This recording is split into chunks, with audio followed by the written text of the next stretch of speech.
Mes peurs, tel un ouragan sans fin, rugissent en moi, mais tu veilles plus que je ne le vois.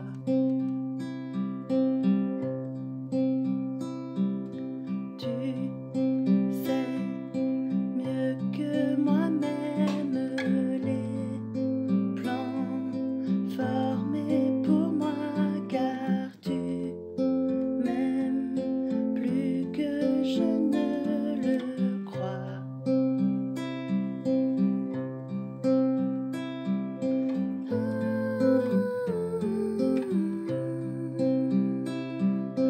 Apaise mon âme.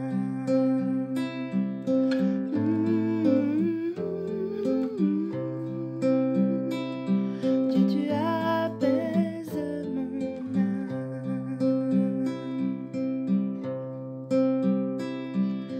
Ta main calme et puissante jamais ne faillira, car tu règnes plus que la peur en moi.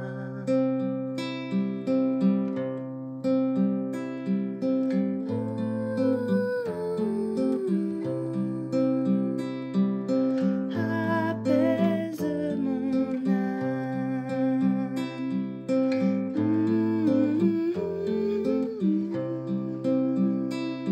Dieu, tu apaises mon âme. Je me soumets à toi. Ma vie est dans ta main. Je ne tremblerai pas. Non, je ne craindrai rien.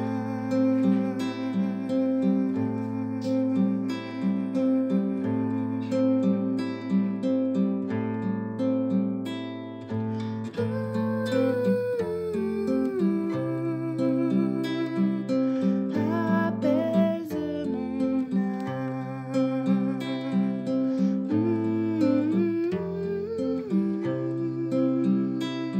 Dieu, tu apaises mon âme. Nous savons tous que tout cela va se terminer dans pas très longtemps. Néanmoins, ce que le gouvernement propose, c'est pas pour nous enquiquiner, je pense. C'est vraiment pour notre bien. C'est pour le bien du pays, des citoyens, des hommes, des femmes, des enfants, des personnes plus âgées.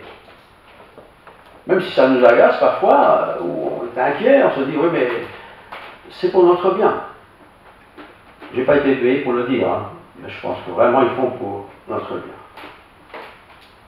Alors bien sûr, vous aurez remarqué comme moi que les déplacements deviennent compliqués. Ça a toujours été compliqué, mais ça devient de plus en plus compliqué parce que dans bien des endroits, il nous faut absolument le masque.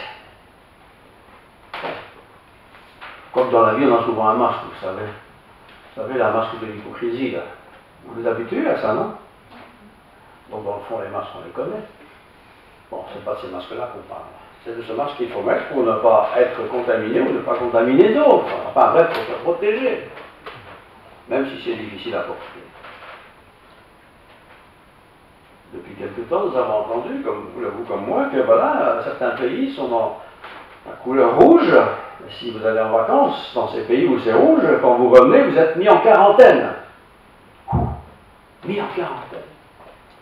Et ça m'a donné une idée la semaine dernière en disant, tiens, quarantaine. Est-ce que la Bible parle de quarantaine? J'étais frappé. Parce que ce nombre 40 revient souvent dans la Bible. Nous allons voir quelques exemples. Noé, il a été mis en quarantaine. Moïse a été mis en quarantaine. 12 espions ont été mis en quarantaine. Je vais en parler. David, le roi David, a été mis en quarantaine. Élie a été mis en quarantaine. La ville de Ninive a été mise en quarantaine.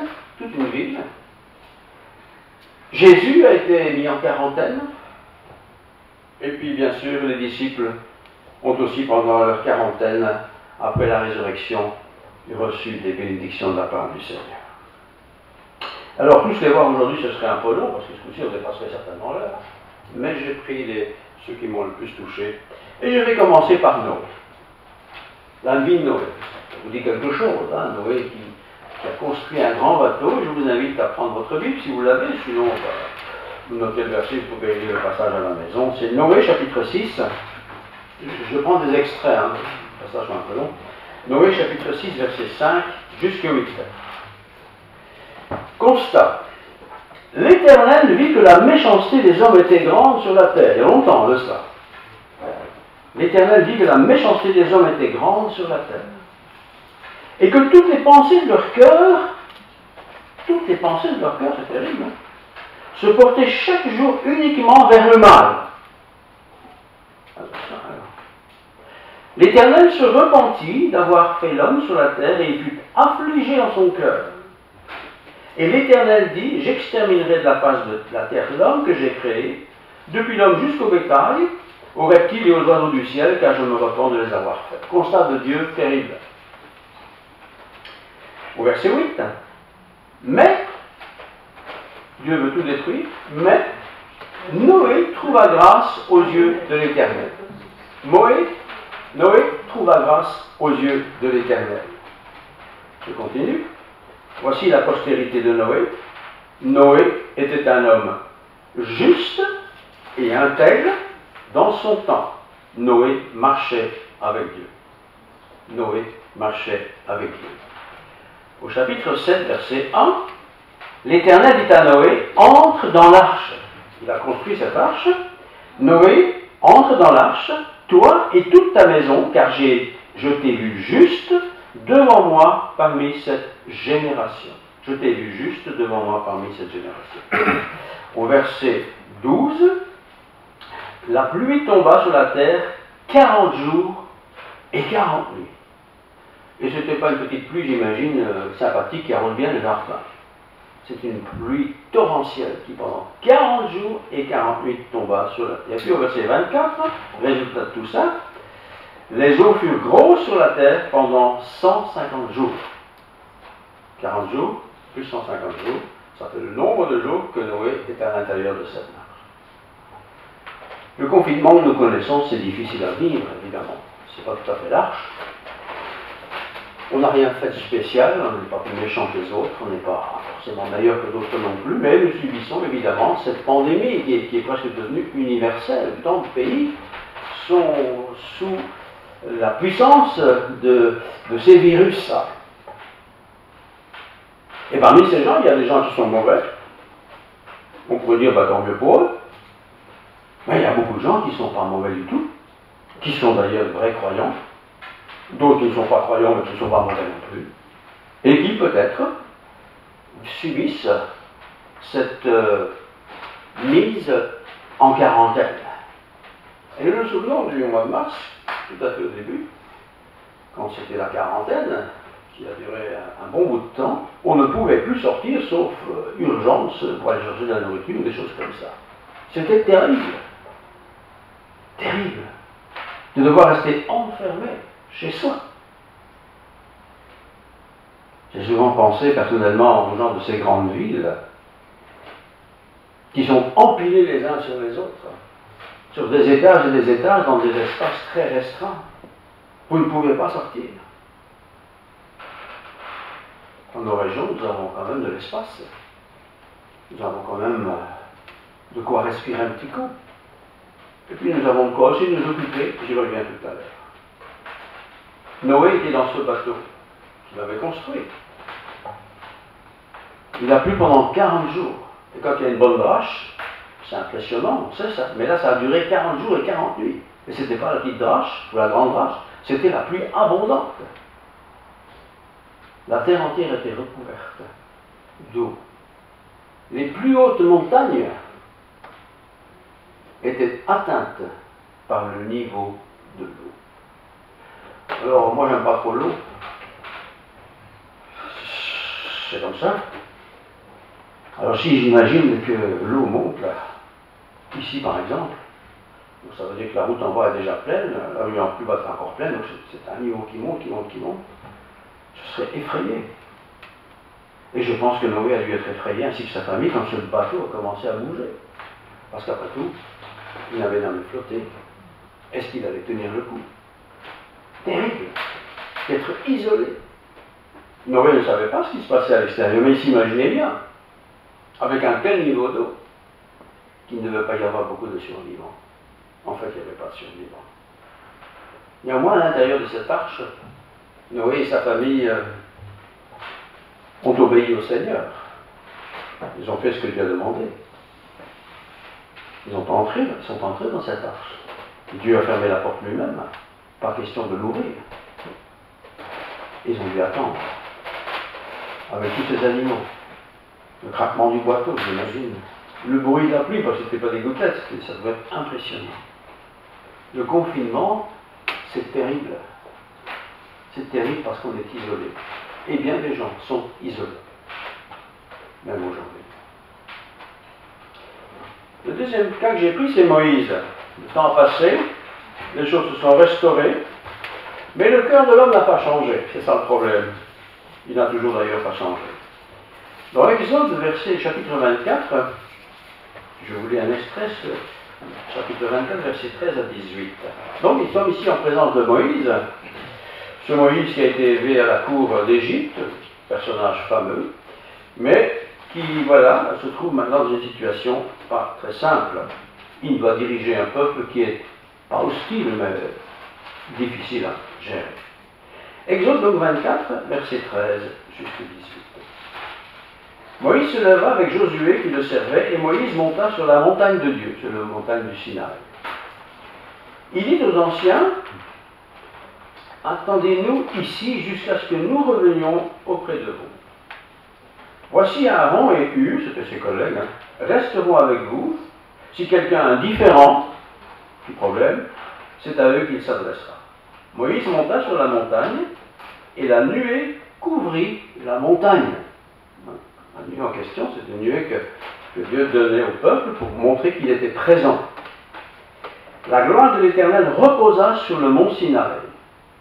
Il y a la nuée d'un côté qui est sur le peuple, mais sur le mont Sinaï, ça se voit, c'est loin, la gloire de Dieu se manifestait. La gloire de l'Éternel reposa sur le mont Sinaï, et la nuée le couvrit pendant 6 jours. Le 7e jour, l'Éternel appela Moïse au milieu de la nuée. L'aspect de la gloire de l'Éternel était comme un feu dévorant sur le sommet de la montagne. C'était comme un feu dévorant. Vous avez déjà vu les gros incendies là, aux yeux des enfants d'Israël. Voilà comment ils perçoivent les choses. Moïse entra dans la nuée et il monta sur la montagne. Moïse demeura sur la montagne 40 jours et 40 nuits. Alors je me suis dit, Moïse est dans la montagne, bon, on sait qu'il est dans la présence de Dieu, il en racontera après, mais le peuple qui est en bas, qui voit cette immense nuée qui enveloppe cette colline, cette montagne, ces 2 collègues qu'il a chargés de régler les problèmes du pays, s'il y en a, quand ils ont vu cette montagne qui était comme embrasée par le feu, qu'est-ce qu'ils ont dû dire à propos de Moïse? Il est cuit, hein. Pensez bien, on vient de voir hier des photos de forêts qui brûlent en France, là. On dit tous ceux qui sont là, ils sont morts. Hein. Premier jour, on ne voit pas Moïse revenir. En admettant qu'il ait trouvé un chemin. Et cela a duré 40 jours. 40 jours et 40 nuits. Moïse était sur cette montagne en présence de Dieu. Isolé complètement de son peuple. Il n'avait pas de contact avec son peuple. Il ne savait pas ce que son peuple ferait. Mais, s'ils avaient un problème, ils devaient s'adresser à ces 2 collègues. Et les 2 collègues, ce ne sont pas des spécialistes, même s'ils en savent un peu plus que les autres. 40 jours et 40 nuits d'isolement du monde et être dans la présence de Dieu.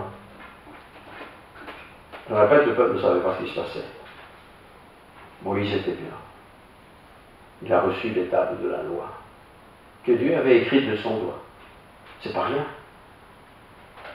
C'est pourquoi les 10 commandements, j'en profite pour le souligner, sont des commandements fondateurs, importants. Et ce n'est pas simplement des commandements très vagues, ce sont les commandements de base que nous devrions tous essayer d'honorer et de respecter. 40 jours sur cette montagne. Et quand il va redescendre, tout le monde va reconnaître Moïse, mais son visage sera illuminé de la présence de Dieu. Lorsqu'on passe du temps dans la présence de Dieu, frères et sœurs, notre visage change-t-il? Je ne dis pas qu'on va être illuminé, mais quand on était dans la présence de Dieu, je pense qu'on est bien. On a lu sa parole, on a prié, on a peut-être chanté, on a passé du temps avec lui, il nous a peut-être parlé au travers de sa parole. Mais nous faisons ça 10 minutes, un quart d'heure, si tout va bien, 1 heure, 40 jours et 40. Un confinement exceptionnel qui va bien sûr lui permettre de conduire ce peuple pendant 40 ans, parce qu'il sera aussi ce peuple 40 ans dans le désert. Moïse, voyons maintenant le peuple d'Israël. Exode chapitre 16, verset 35. Ce peuple a quitté l'Égypte, ça vous le savez, ils ont été maltraités, méprisés, ils étaient esclaves et tout ça. Dieu les libère d'une manière étonnante, extraordinaire. Ils vont traverser la mer Rouge, qui n'était pas, comme certains le disent, un petit ruisselet, parce que toute l'armée égyptienne a été engloutie, donc c'était vraiment quelque chose d'impressionnant.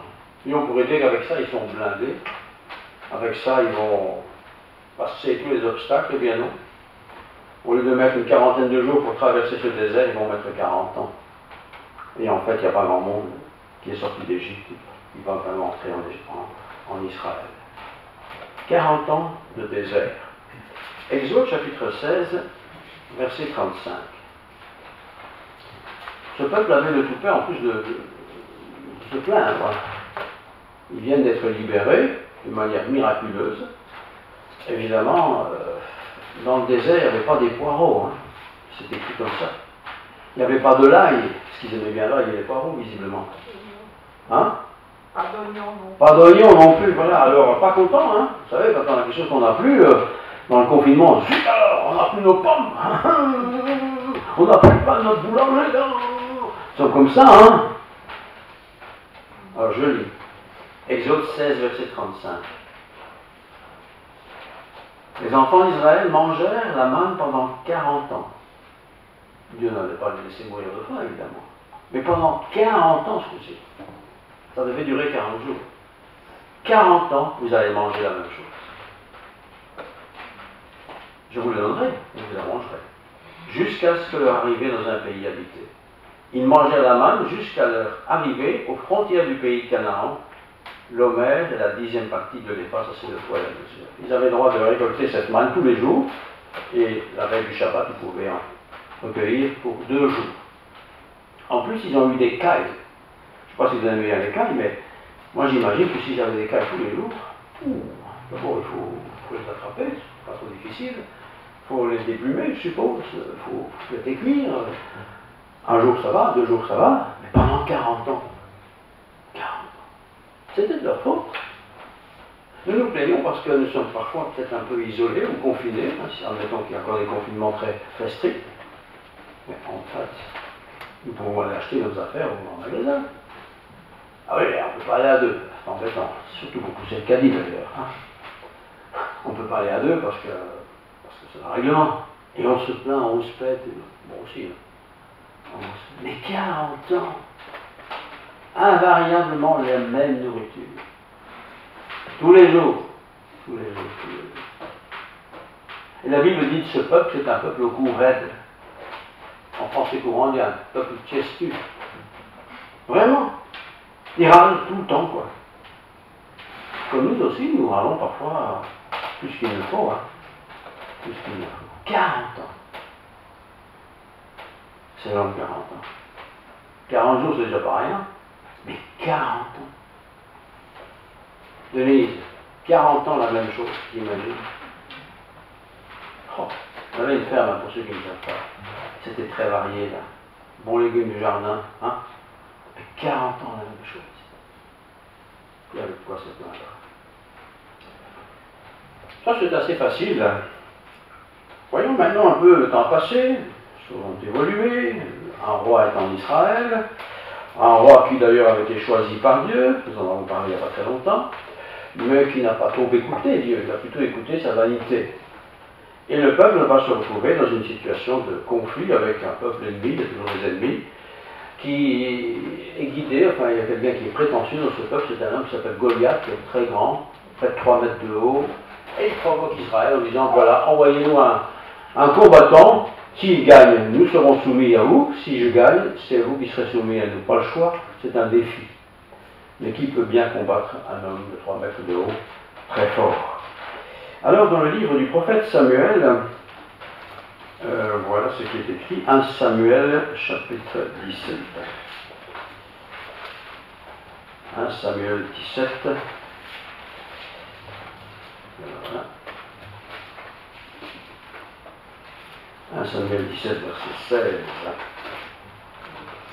Isaïe dit à David, donc ça c'est le papa de David, le petit genou, on en a parlé il n'y a pas très longtemps, prends pour tes frères 7 épha de grains rôtis et ces 10 pains et cours au camp vers tes frères. On va leur donner un peu de friandises et de bonnes choses. Porte aussi ces 10 fromages au chef de leurs milliers. Tu verras si tes frères se portent bien et tu m'en donneras des nouvelles sûres. C'est le petit qui était resté à la maison et qui était bon pour les commissions. Tu vas un peu aller voir tes frères, j'ai quelques petites délicatesses pour eux. Va voir. Ils sont avec Saül et tous les hommes d'Israël dans la vallée des Térébintes, faisant la guerre aux Philistins. Voilà la situation. Et puis, on voit au chapitre 17, au verset 32, ceci. David dit à Saül, parce que Goliath est en train de provoquer Israël pendant un certain temps, après il faudra se soumettre, envoyez-moi quelqu'un pour me battre.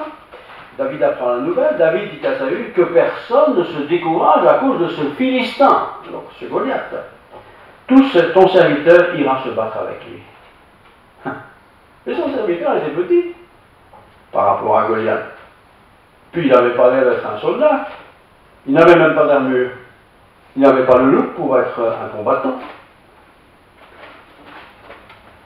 Saül dit à David, tu ne peux pas aller te battre avec ce Philistin, car tu es un enfant, et il est un homme de guerre dès sa jeunesse.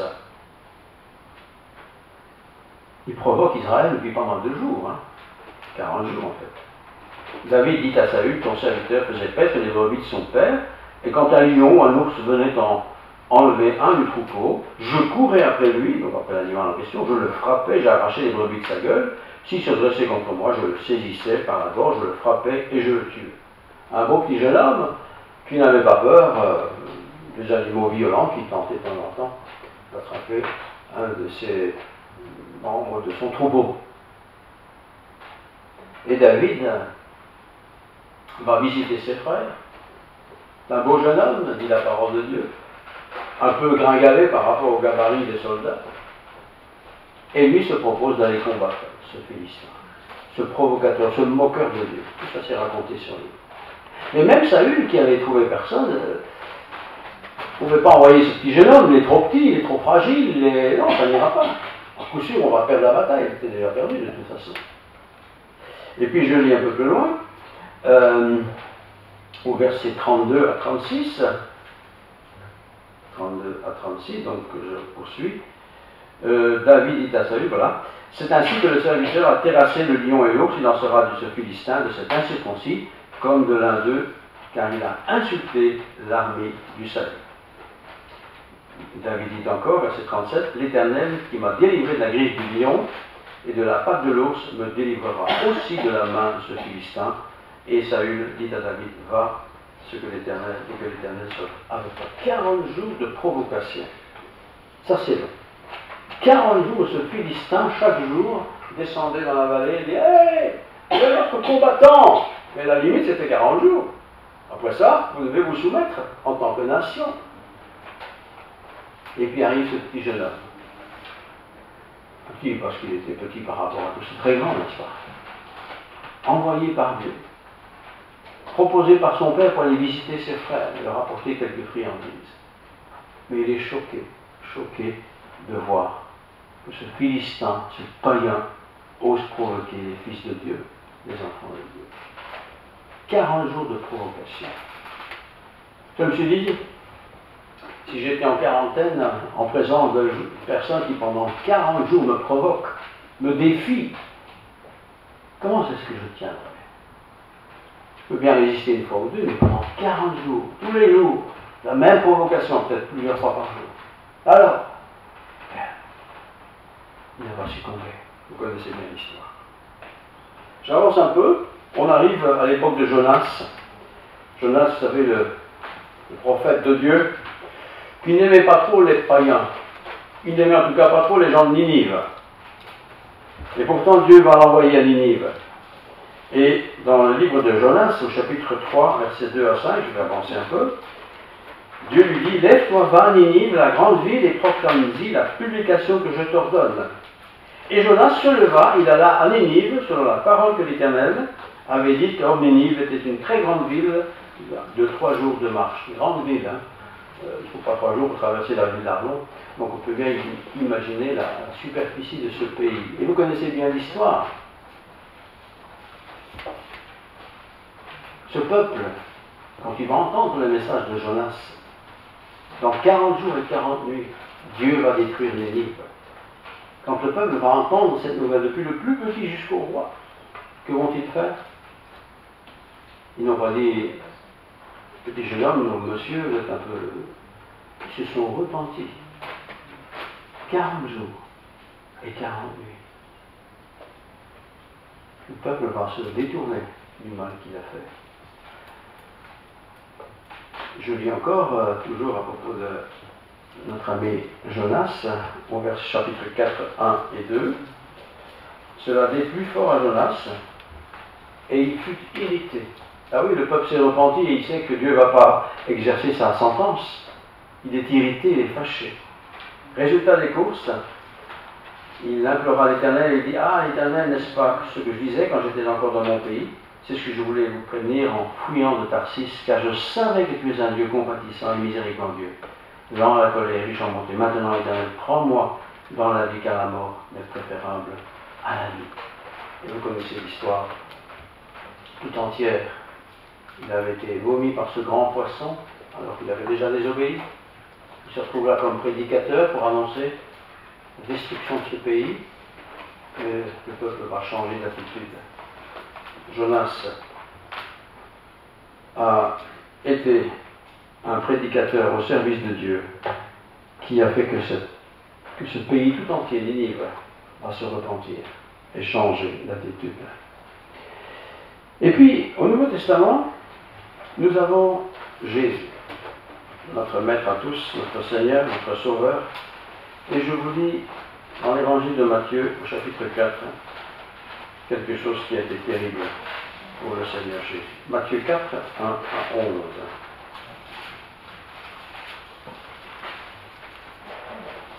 Alors Jésus fut emmené par l'Esprit dans le désert pour être tenté par le diable. Après avoir jeûné 40 jours et 40 nuits.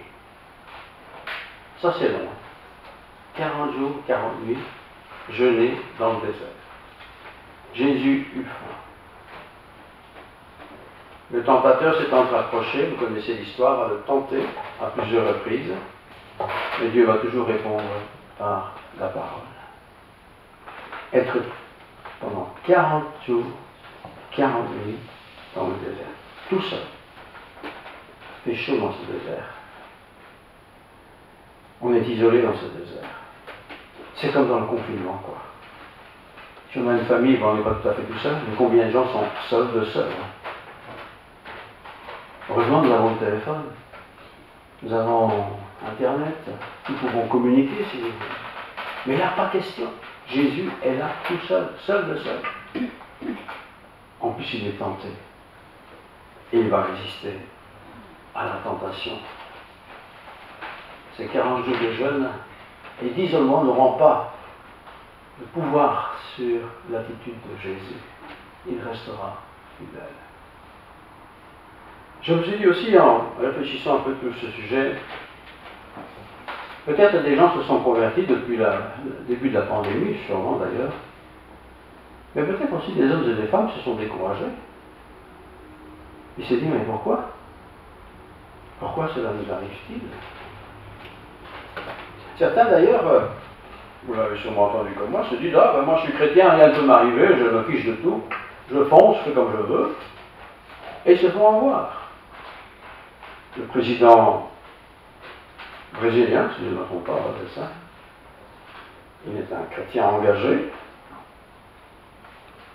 et il a dit, moi je ne mets pas de masque. Je ne mets pas de masque parce que je n'ai pas besoin de ça, Dieu est mon Seigneur, il est mon protecteur. Et nous l'avons tous bien vu. Il a été contaminé et il a été victime de cette maladie. Dieu, dans sa bonté, dans sa grâce, a permis de s'en sortir. Mais quand même, il a provoqué Dieu. On ne peut pas provoquer Dieu. Ne provoquons jamais Dieu sous une attitude de défiance, en disant, moi je suis chrétien, il ne peut rien m'arriver. Jésus, dans le désert, a été tenté par le diable. Les tentations étaient fortes. Je rappelle, il n'a pas mangé 40 jours, 40 jours. On ne sait même pas s'il a bu, on ne parle pas de la poisson d'ailleurs. 40 jours. Après ces 40 jours, Jésus a accompli son ministère qui a duré 3 ans. Un ministère dont nous profitons encore aujourd'hui tous et toutes. Et puis il y a eu les disciples. Là, je m'arrêterai un peu plus longtemps, tout petit peu plus longtemps. Les disciples sont convertis, appelés par Jésus, ils ont prêché l'évangile. Et dans le livre des Actes, voilà, Jésus est monté au ciel. Les disciples, les 11, il y en a un qui a trahi, a été remplacé par un 12e, et voilà les 12 qui se mettent à prêcher le message de Jésus autour d'eux. Et dans Acte 1, versets 1 à 5, je vous le dis. Théophile, j'ai parlé dans mon premier livre de tout ce que Jésus a commencé de faire et d'enseigner dès le commencement, jusqu'au jour où il fut enlevé au ciel après avoir donné ses ordres par le Saint-Esprit aux apôtres qu'il avait choisis. Après qu'il eut souffert, il leur apparut vivant et leur en donna plusieurs preuves, se montrant à eux pendant 40 jours et parlant des choses concernant le royaume de Dieu. Rappelez-vous, quand Jésus est mort, les disciples étaient complètement désarçonnés. Leur leader est mort. Celui en qui ils avaient mis leur espérance est mort. Et beaucoup d'autres gens qui ont cru en Jésus étaient sûrement dans la perspective ou l'inquiétude ou l'angoisse de savoir que ce Jésus est mort, crucifié. Bien sûr, il est ressuscité, mais pas beaucoup de monde l'ont vu ressusciter. On se basait sur le témoignage de qui? De ceux qui l'ont vu. Mais est-ce que vous l'avez vraiment vu? N'avez-vous pas rêvé? Et puis le Seigneur Jésus, pendant 40 jours, qu'est-ce qu'il fait? Verset 5, il leur apparut vivant et leur en donna plusieurs preuves se montrant à eux pendant 40 jours. Pendant 40 jours, Jésus s'est montré à eux. Pourquoi faire? Pour les encourager, pour les fortifier, pour bétonner leur témoignage, pour que leur prédication, qui ne sera pas facile, ait du poids. Est-ce que le Seigneur s'est révélé à nous? Ou bien est-ce que nous avons simplement adhéré à une idée qui nous semble sympathique? On est chrétien de père en fils peut-être. On est chrétien parce que bon, on vit dans un contexte de chrétien. On est chrétien peut-être parce que bon, ça me plaît pour cette religion. Ou bien est-ce que nous sommes chrétiens parce que nous avons reçu Christ?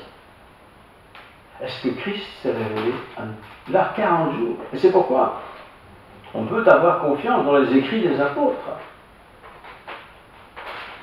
On peut avoir confiance dans les évangiles. On peut avoir confiance dans les épîtres. Car ces disciples ont vu Christ leur apparaître d'une manière ou d'une autre. Quelle confirmation! Comme nous, quand on a fait une expérience ou quelque chose qui nous a frappé, on peut dire, mais en tout cas, moi je l'ai vu. Et quand on peut dire, je l'ai vu de mes yeux vus, voilà, c'est fort. On y va. On y va. Alors quand on est confiné, isolé, et certains le sont plus que d'autres, comme je viens de le dire, on peut être découragé peut-être. Mais on peut aussi être fortifié. Car Jésus a dit avant de quitter cette terre, et voici, je suis avec vous tous les dimanches.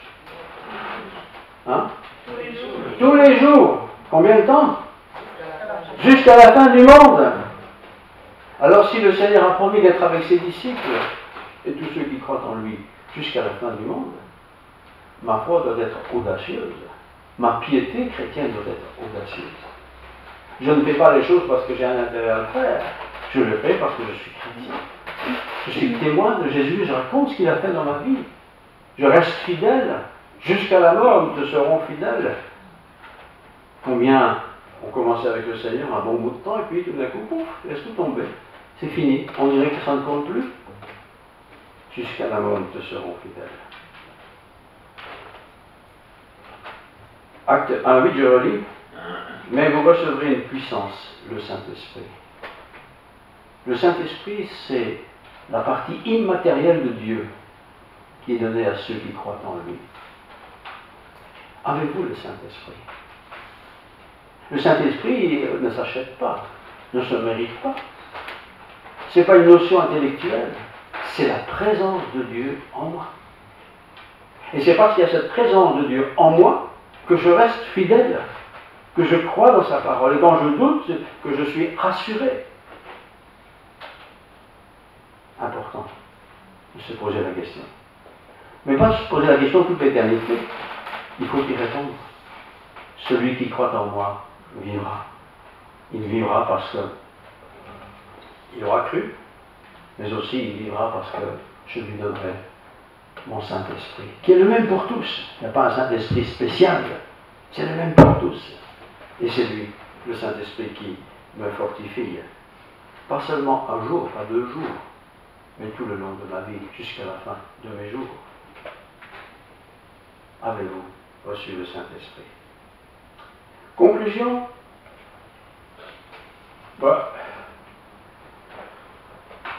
Oui, c'est un temps triste. C'est sûr. On se voit, on se salue un peu à peine, c'est déjà mieux que rien.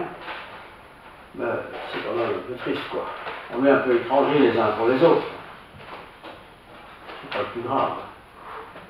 On est encore libre de se réunir. Mais à part ça, on ne peut pas faire grand-chose.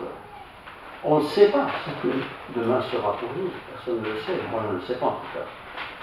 Vais-je attraper la maladie? Je n'en sais rien. Et si je l'attrape, est-ce que j'aurai encore la foi en Dieu? Ou est-ce que je dirais, oui, mais Seigneur, moi j'ai fait ci, j'ai fait là. Comment? Pas facile. Nous sommes en quarantaine. Enfin, on a fait la quarantaine un peu élastique. Pour ce qui paraît que la quarantaine, c'est en fait une quatorzaine. À savoir comprendre, aller comprendre ça. Mais on a compris l'idée, quoi. On doit être isolé. Être isolé, c'est peut-être aussi le temps parfait pour se réarmer. Alors j'ai noté ici quelques idées. Se réarmer dans la parole de Dieu. On a du temps. Parce qu'avant, on mettait 2 heures pour faire ses courses, maintenant on fait ça en 10 minutes. Le reste du temps, on peut être occupé à fortifier sa foi, à préparer peut-être le jour où ce sera terminé, parce que ça se terminera un jour, évidemment. Ça se terminera. On peut aussi peut-être se préparer à, je ne sais pas, faire quelque chose dans l'église que je n'ai jamais fait, que je pourrais faire. Dans l'église, au service de Dieu. Peut-être se préparer aussi à, oui, à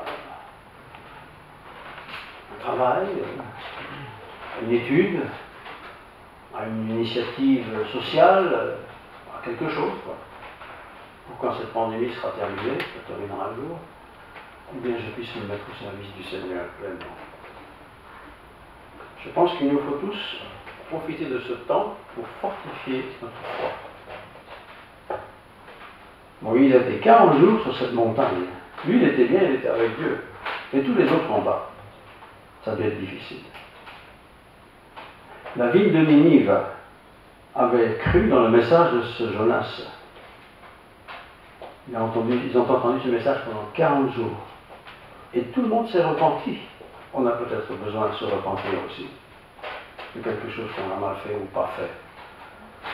Qu'on aurait dû faire autrement. Voyez? Et on peut prendre comme ça les exemples. Peut-être on va avoir une fameuse catastrophe, comme Noé. Tout est inondé, tout le monde est mort. C'est fou ça. Il ne restera que Noé et sa famille, comme survivants.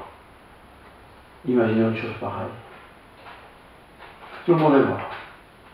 Dans ma famille, dans ma maison, je suis le seul survivant. Comment je ferais? Je m'encourage de ne plus nous plaindre. On se plaint si facilement. Ah.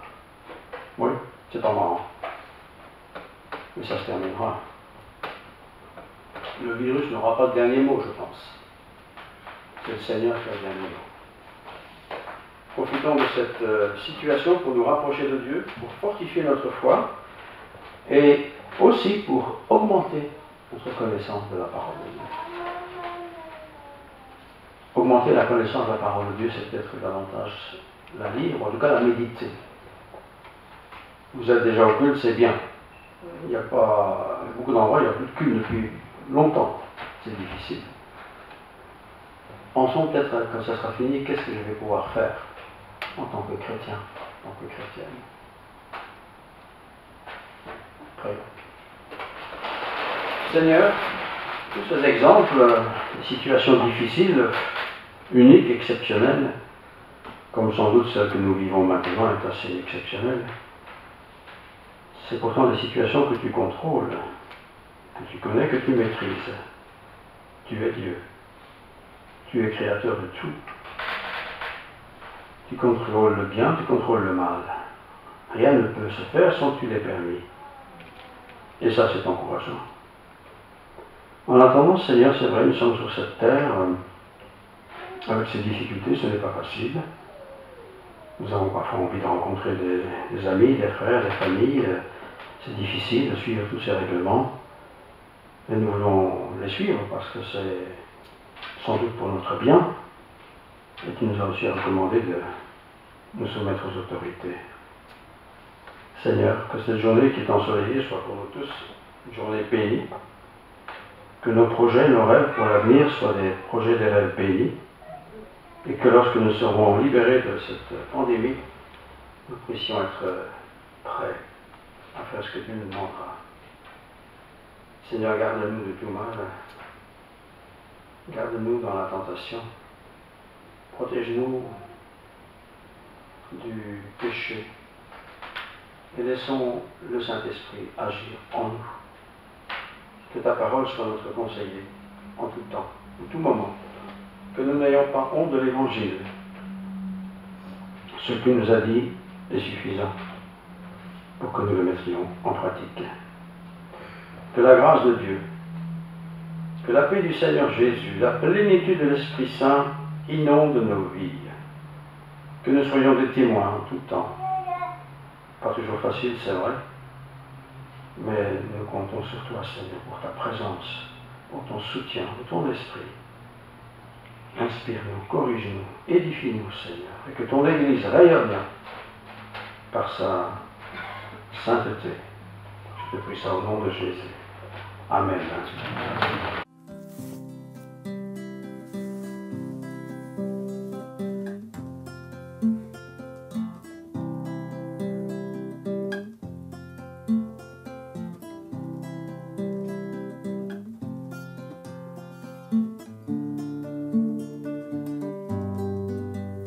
Quand je contemple ta sainteté, et quand je contemple ta beauté, et quand toutes les choses pâlissent à ta lumière,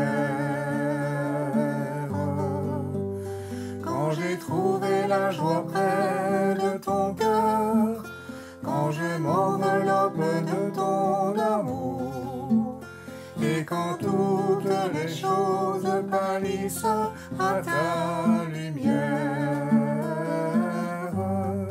oh je t'adore, oui je t'adore, si je vis Seigneur, c'est pour t'adorer. Oh je t'adore, oui je t'adore,